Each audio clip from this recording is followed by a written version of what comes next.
Good day, sir.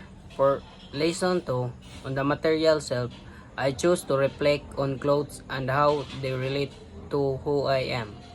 According to William James, our material self includes the things we own that represent us, and clothes are a big part of that.